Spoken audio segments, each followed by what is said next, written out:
Welcome to the Organizational Transformation Kung Fu Podcast with your hosts, Sandi Verrecchia and Jennifer Long. Hello, and welcome to another edition of Organizational Transformation Kung Fu, or OT Kung Fu, as we call it. And I'm here with my comrade, Sandi Verrecchia from Satori Consulting in Toronto, Canada. Hello, Sandi. How are you? I am fantastic. How are you, Jen? I am doing super duper. Excellent. I am getting warm. It's warm here in Denver. Is it warm there in Toronto? It is warm, and it's particularly warm in my office because the air conditioning doesn't come this way and the door is shut. So Sandi and I are going to be sweating it out This podcast. Totally are. In our early summer consideration of, we have taken it upon ourselves to read Adam Grant's last book called Hidden Potential. And we are going to talk about what we learned from that book. There it is. Here's my copy. Adam, we both bought one. We both bought it. Yep. Not crazy.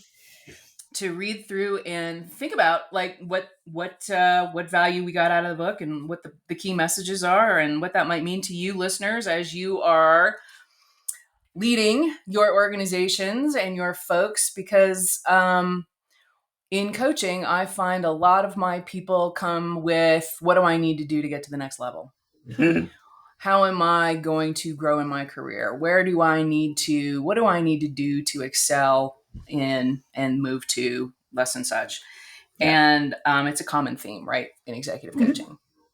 So thinking about potential and how organizations actually define it and put it into practice in terms of how they see their workforce and how they strategize for their workforce, and how does that all impact what you're actually doing as a business to prepare your people to grow and succeed and thrive.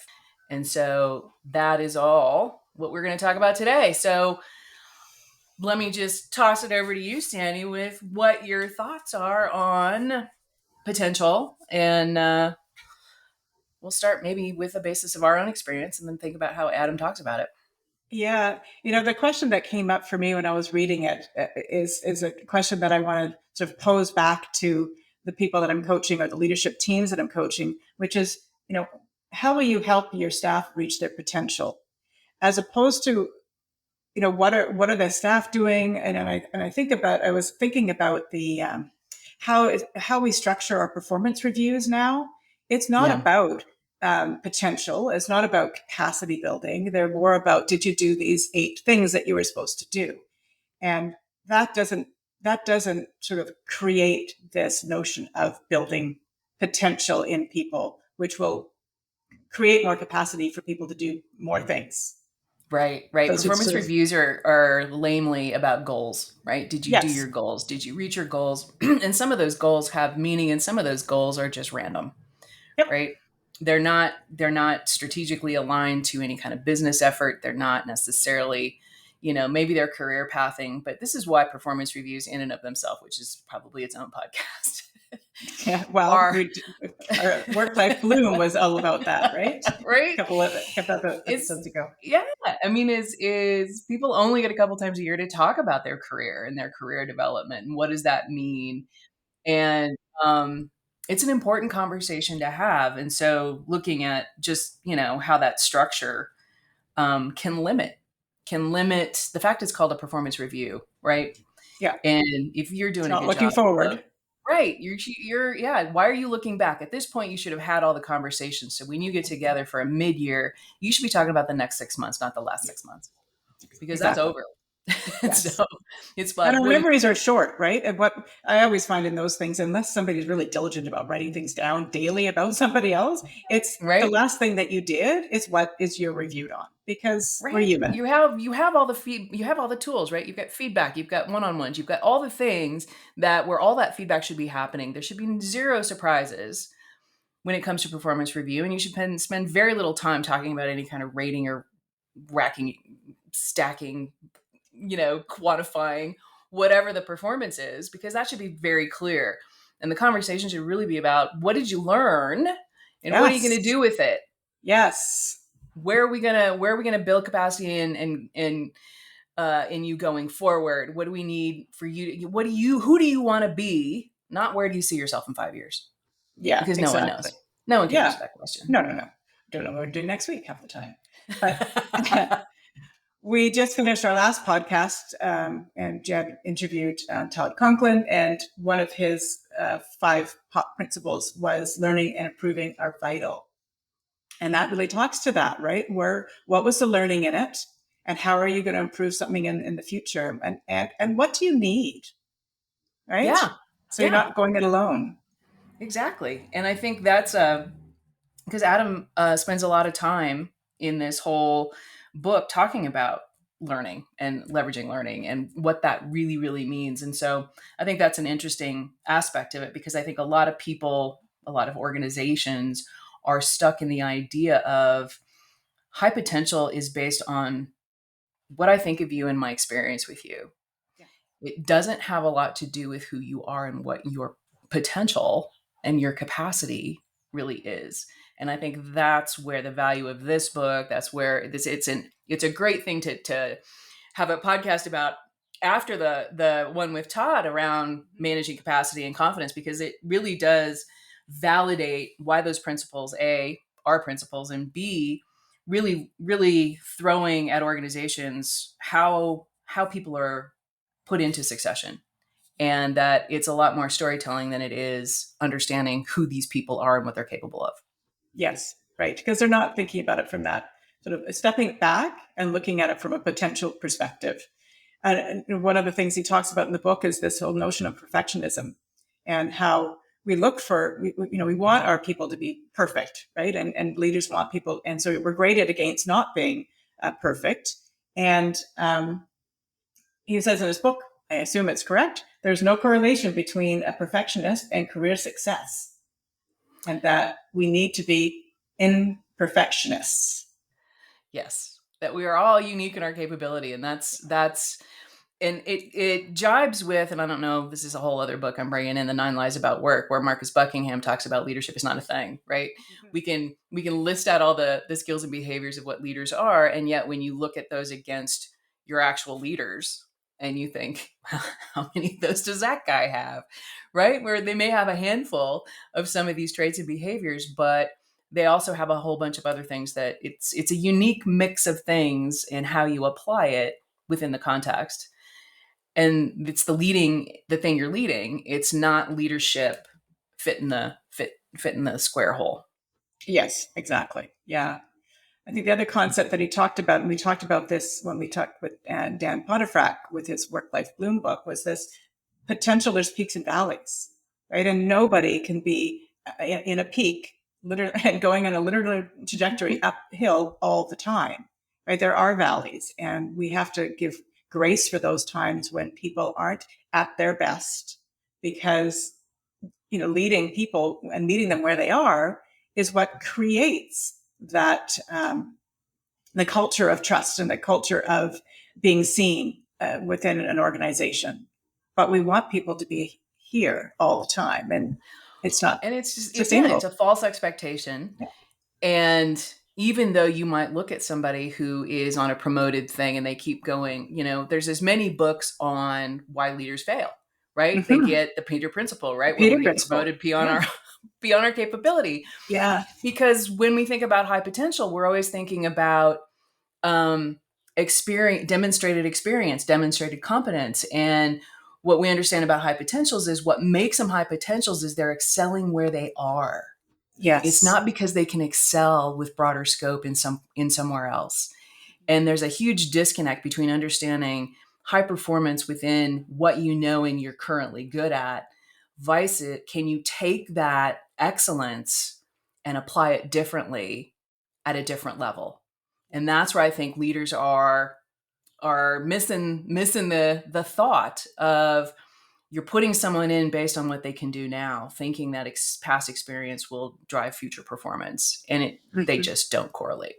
No. And so what we need to be looking at is their leadership, their learning agility, I guess, right? Right. How agile they're in to learn and apply that learning. And so they may be fundamentally super good at spreadsheets or whatever it might be, but it's the learning agility for them to expand and to learn and to grow that way. That is a fundamental aspect of somebody who can excel at a higher level. And that's why the Peter Absolutely. principle happens, right? Because all of a sudden, if they don't have that agility, Mm-hmm. I've learned all I can learn.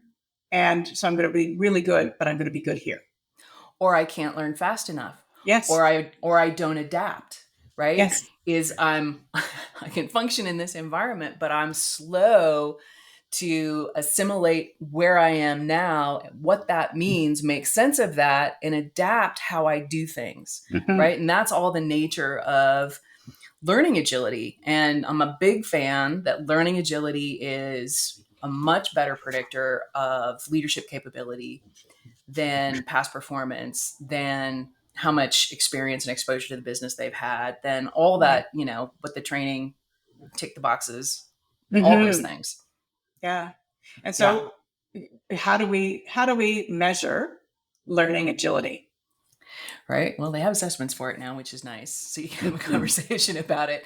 But those are self-understanding. But when you start to define for yourself as a business what you're looking at, right? And what is this person's capacity for learning, Mm-hmm. for adapting, for flexibility, and adapting being, right, how do I move into a new situation, and flexibility being is, can I show up differently when I need to, right? And those are Mm-hmm. all aspects of that, because that ability to do that means I'm learning at a much higher level.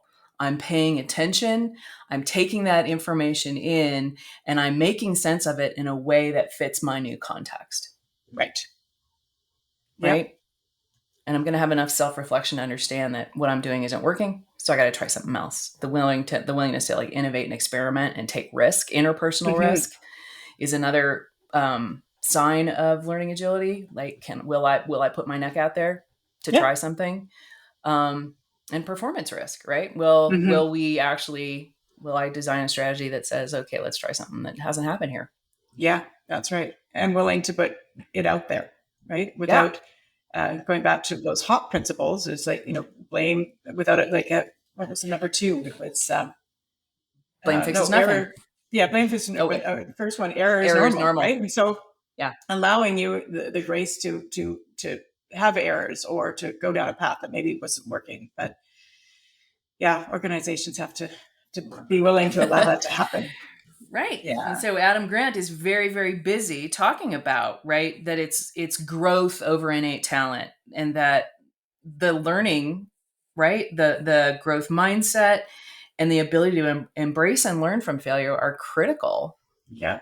Yeah. And the question is, what can I do better tomorrow? Yeah.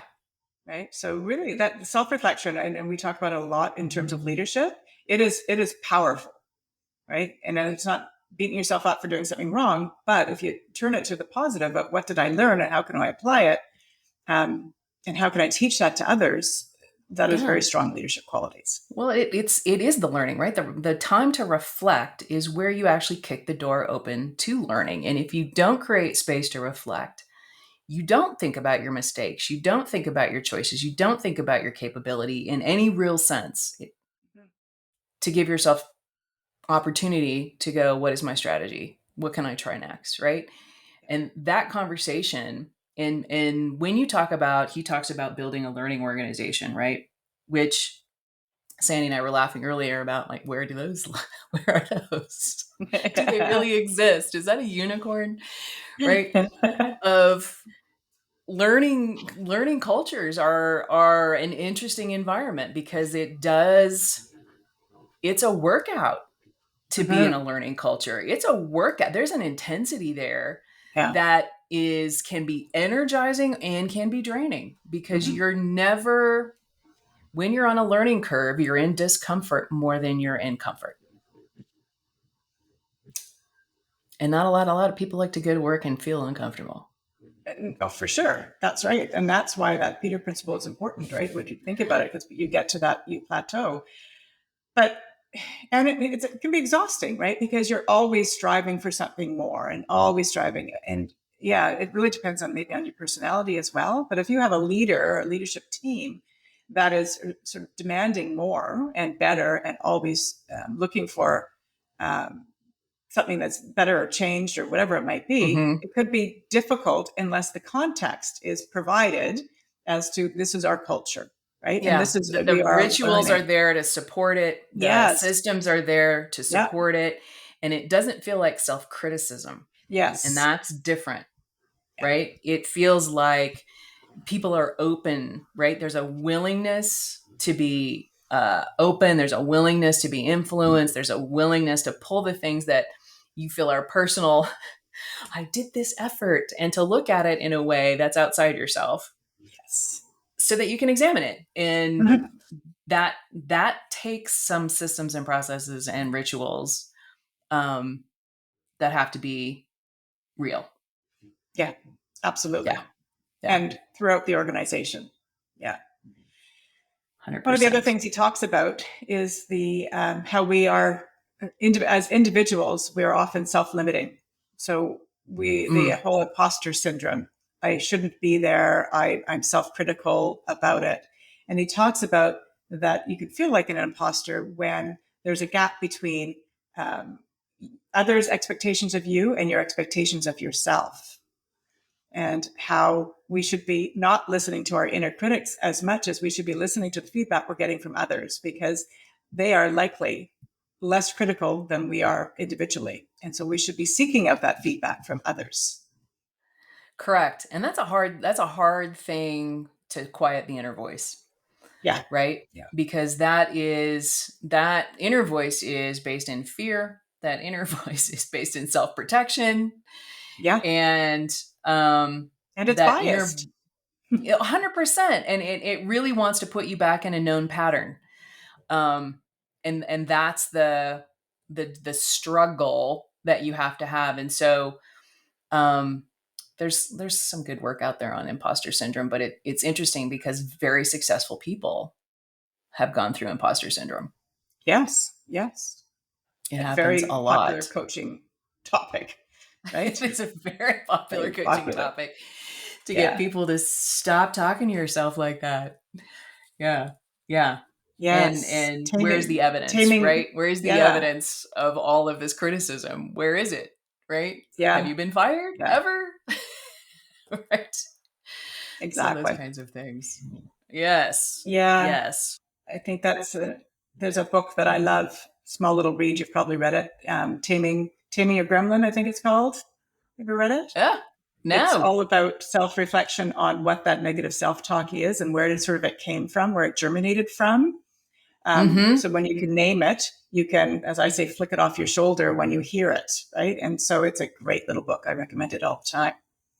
Oh, good. Yeah, because I think our own self-awareness of what we say to ourselves, right? There's a huge piece of communicating better, of dealing with your own tapes and triggers, imposter syndrome, that level of, and you don't get it unless you get self-reflective, because you don't spend the time going in the moment, what was going through my mind. And exactly, you can recall that stuff. It's not like, I don't know, I was just, it's like, no, think about what they said this and you thought in your head what, and you can go there.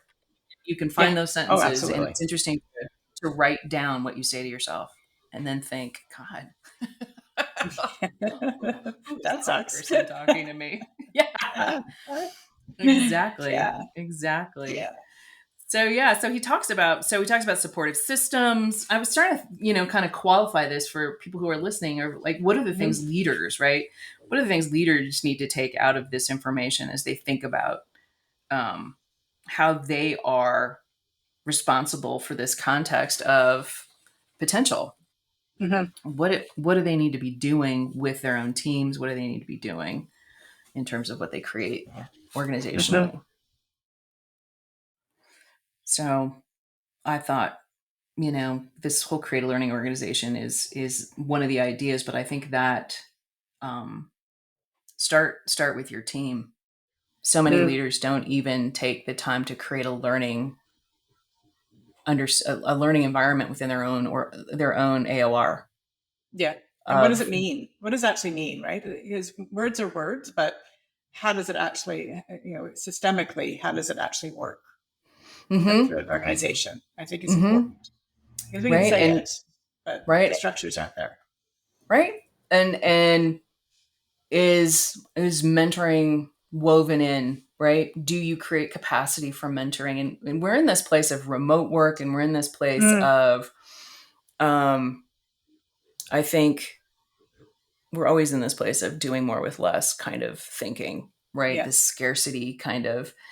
And when you're in the scarcity, you always feel strapped for time, right? I don't have time to spend doing this. Like learning is some kind of luxury. Yes. Yes. Right? That execution is where the payoff is. And I think that's the biggest misunderstanding relative to all of it, is by focusing on execution and not on the learning, you will never execute at a higher level.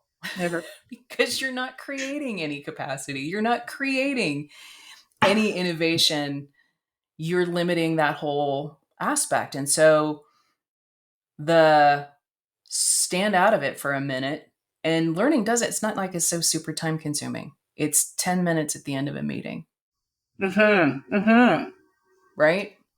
Yeah. It's the actual meeting of what's the military term, after action review, where you sit down and you with your group after a project do, people call it a hot wash or whatever. Yeah.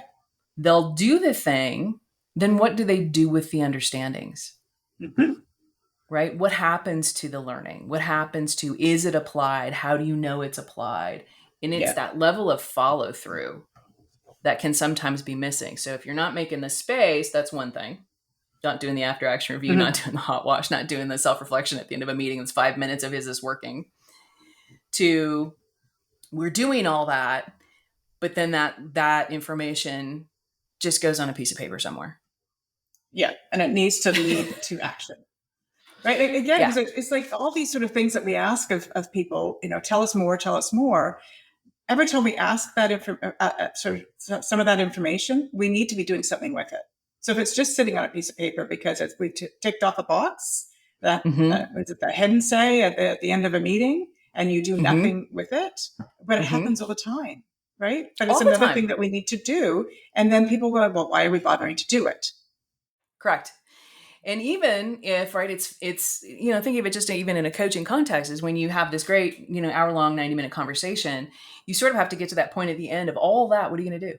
Yeah. What is the thing? What are you taking from this? What is the priority? What matters most? And what are you going to actually spend conscious effort on? Yeah. Yeah. What is your action?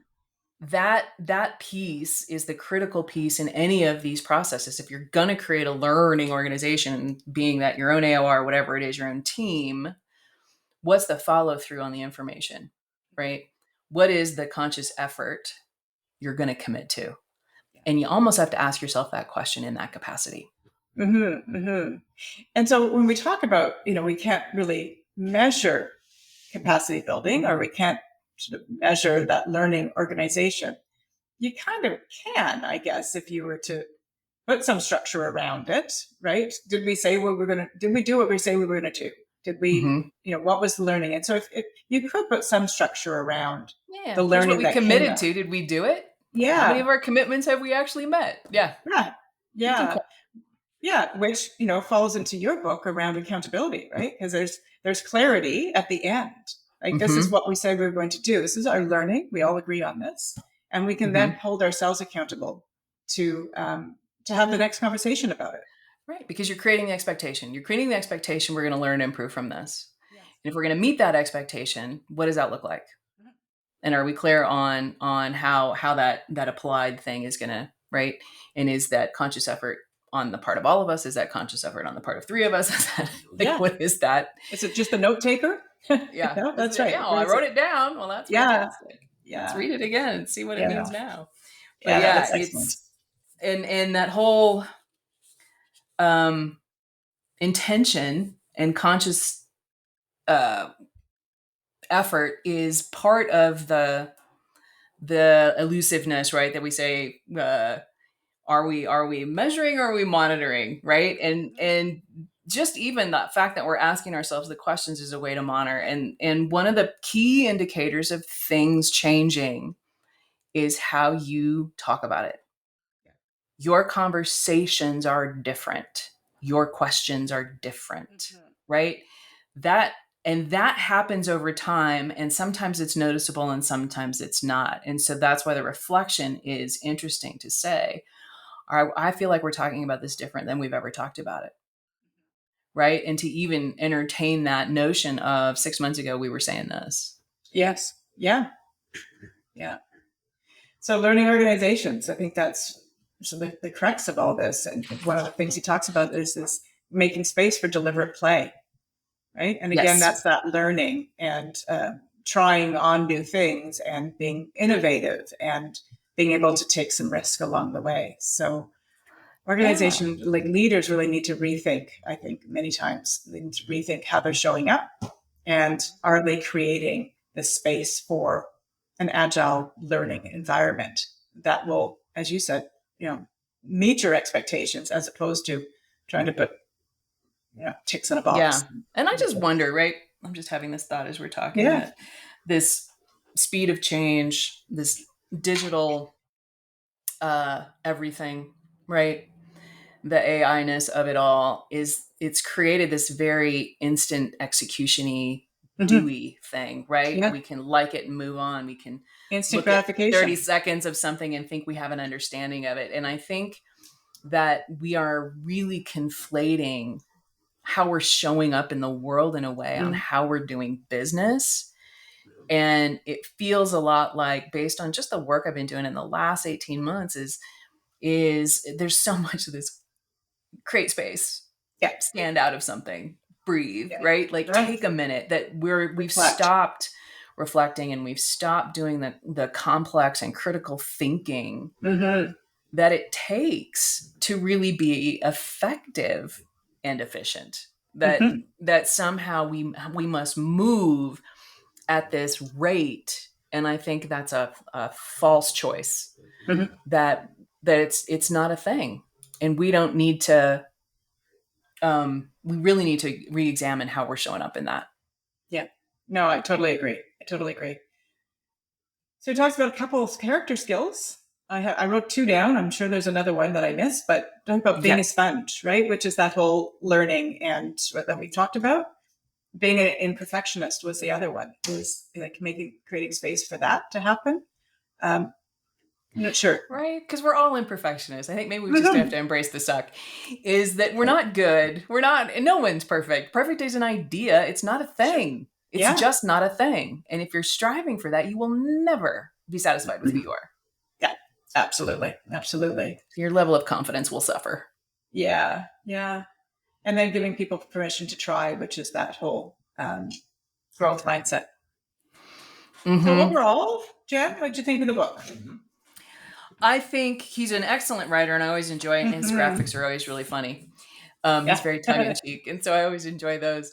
So if you haven't really entertained this idea of potential and thinking about it differently, and if you haven't, but it's a lot of kind of some of the themes that we know. So I want to say, you could read if you love Adam Grant, and it'll add value to where you are in thinking about redefining potential and high potential in your organization. It might be helpful to back up some of your thinking and your strategy.